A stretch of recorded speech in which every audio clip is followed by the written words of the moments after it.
As promised, I am here to talk about wholesaling. I wasn't actually planning to do this in the car, but hey, it is what it is. So this topic is really starting to get on my nerves.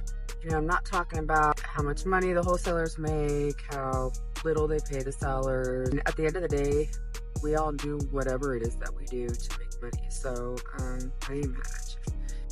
My problem with wholesaling is the way that it's being done, and the people doing it either don't care or don't know what the legal consequences can be by them doing the things that they're doing. Okay. Before we get started, full disclaimer, just want to make sure everybody understands I am not an attorney. So if you think that you need some legal advice about the topic, please talk to an actual attorney. As a title agent, I see a lot of different deals from wholesalers. Over the years, wholesaling has changed, structure has changed. Someone is always trying to keep part of the transaction a secret. So this is the first thing that I'm going to say. Generally, if you approach the client the right way in the first place and explain to them exactly what you're doing, most are not going to care how much money you make. It's really pretty simple. You literally tell these people, hey, I'm going to give you $200,000 for your house. I'm going to market your house to resell it, and I'm going to sell it for as much as I possibly can and make as much as I possibly can, because that's the point of what I do. That is how I make my money. If you tell them that up front, most of the time they're not going to care, and you don't have to worry about how you're going to structure your deal or hide anything from anyone. So there's that. Anyway, what annoys me the most is the documents and the structure of the deals. Right now, there are primarily three ways I see flips being done with wholesalers. A double closing, that is 2 actual closings. Seller sells to buyer 1, then buyer 1 sells to buyer 2. 2 totally separate transactions. The reason that most don't want to do that, buyer 1 actually has to come up with the money to buy the house from the seller. Most title companies won't close a double closing without actually receiving money from buyer 1. They won't use buyer 2's money to fund the first deal. There are ways that can be done without violating any laws or regulations, but there are certain things that have to take place in order for that to happen. We do close double closings if everything is done properly. The second way is an assignment of contracts. This has become the most common way to avoid the double closing issue. The assignments are great. The problem is that they're done wrong. If you are doing an assignment of contract, that's exactly what it is. An assignment of the contracts. There should not be 2 contracts. I don't want another contract. I want an assignment to the new buyer. Buyer 1 assigns their rights and interest in contract to buyer 2. No second contract, just an assignment. What happens is we get the email that says, hi, we're doing this as an assignment. Here are both contracts. What? And then you act confused by why we're confused. It's because we know what we're doing. If you're closing with a title company that isn't confused by that, then you need a new title company because they're obviously confused too. If you've been doing that, you need to figure out how to do all this properly. So now we're going to come to the big problem. This is happening all the time now because of the seminars. They market it on social media, telling people they'll teach them how to flip houses and wholesale houses without having any money at all. You can do that, not having any money. People spend $500, $1,000, $3,000 to go to these seminars. These are normally taught by attorneys. Most people assume the stuff that they're hearing and being taught is correct. And that's my problem. Number 1, title companies are closing this shit. Realtors are putting their buyers under contract on this shit, and you don't even have binding contracts. We're talking about novation agreements And I'm gonna put one of those babies up here for you to see right now and see if you recognize it. I'm sure you do. A novation agreement is an agreement to replace an original contract. All parties agree that the original contract between the seller and buyer one can be replaced with a brand new contract and agreement between the seller and a totally different buyer, and release the original buyer of all obligations from the original contract. The novation agreement really isn't my problem. Here's my problem. As part of these little document packages that the people at these seminars are giving out and teaching wholesalers to use, there is this little agreement included. Why do I have a problem with this? For multiple reasons. Number one, it's not valid. No. This is not a power of attorney.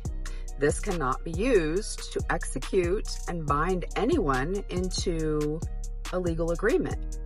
What's happening here is buyer one is going under contract with the owner of a property, having this novation agreement and bullshit power of attorney signed, giving them authorization to sign offers and listing agreements on behalf of the homeowner, calling this authorization or whatever it is a power of attorney within the body of it.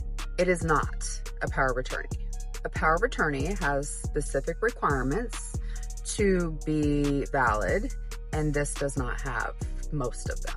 So realtors are putting their buyers under contract on properties with this person signing those contracts on behalf of the property owner, who is not legally authorized to do so. This document isn't binding. They cannot sign for the homeowner. You spend however long with your buyer under contract with this person and don't even question why they're authorized to sign or who they are, because a lot of times they don't even tell you it's a wholesale deal. You just accept this document as proof that they're authorized to sign. Why? As a real estate professional in your entire career, how many times have you seen a power of attorney that could be used on legal agreements that didn't need to be notarized? Never. There are so many problems with this, I don't know where to start. The fact that you're not even paying attention to who's signing the contract on behalf of the seller or questioning why the name doesn't match the property owner is problem number one. Problem number two happens when you do notice that it doesn't match and they say, oh, we're wholesaling this. Here is the novation agreement and signed authorization by the seller. And you just say, oh, okay, thank you. So as a buyer's agent, then you have a decision to make, right? And this is where it puts you in a bad spot. And I get that because you're representing a buyer.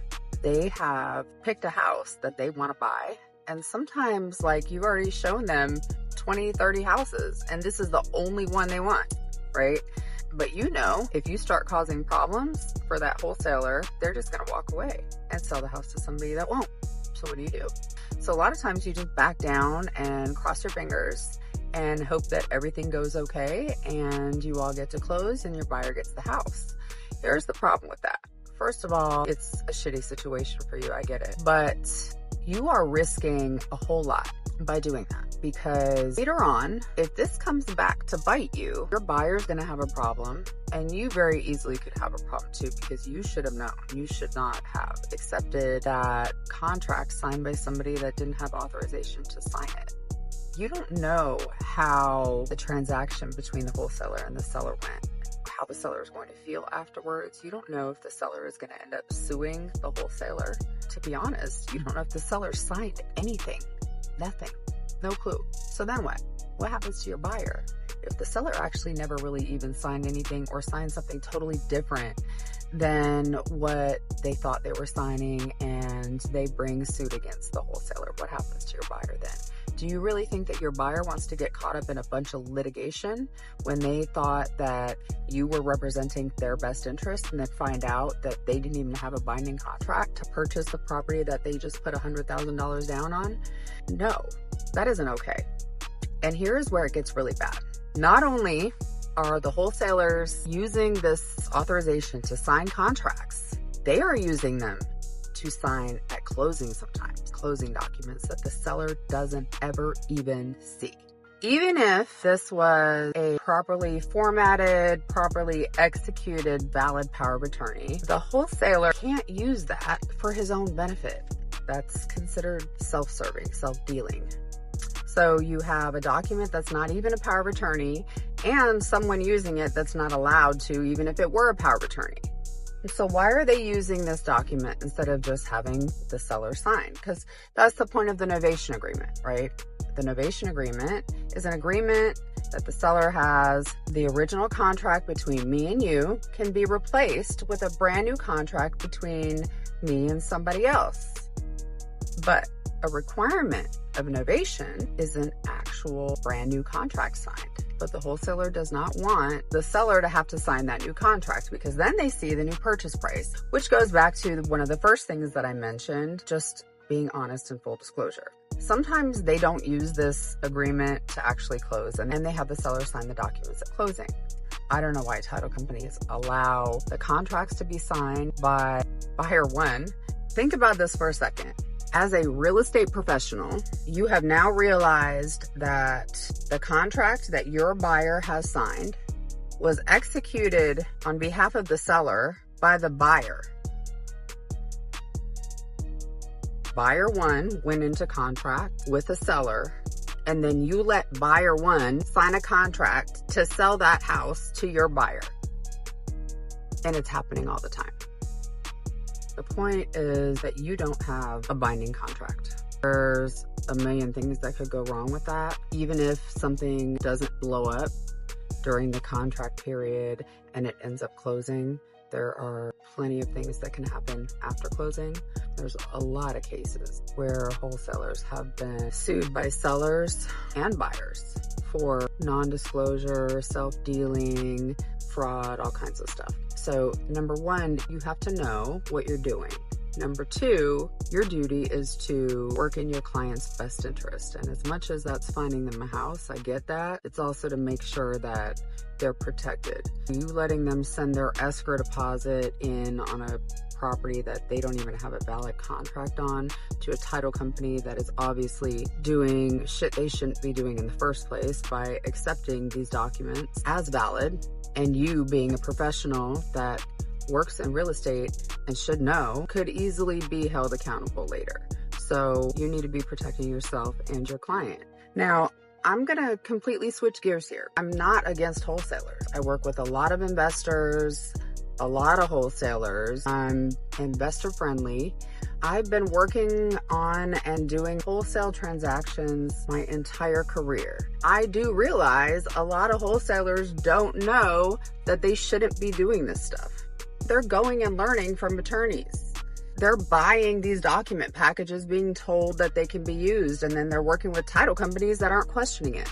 I don't blame a lot of them, but just like real estate agents, wholesalers have to educate themselves on the proper way to do these things and the proper way to disclose to avoid everybody getting sued, to make sure that everything's done by the book, because there's still plenty of ways to make the same amount of money that you were making doing it that way by doing it the right way. You just need somebody to explain to you how to do that. Every wholesale transaction is unique. The structure of this one might not work for that one. Early on, you have to decide what structure, whether double closing, assignment, novation, what the best structure for your deal is going to be. The point is, there is a way to do your deal. You just have to learn how to handle the transactions the right way. You got to ask the right people. If you've been wholesaling and you've been doing it wrong and you want to do it right and you need some guidance, I'm happy to help you out. If you are a realtor or a mortgage broker that have questions about some stuff that you've seen, been working on, or how to avoid problems, feel free to reach out. I'm a great resource. I've been doing this for 26 years. There's very few things that I haven't seen and that I can't help with. Like I said last week, I really would love some engagement from you guys on this topic. I realize I may have ruffled a few feathers. Not shy about doing that, but open to conversation, and I would love to hear your point of view and opinions and stories. So drop a note below if you want to chat.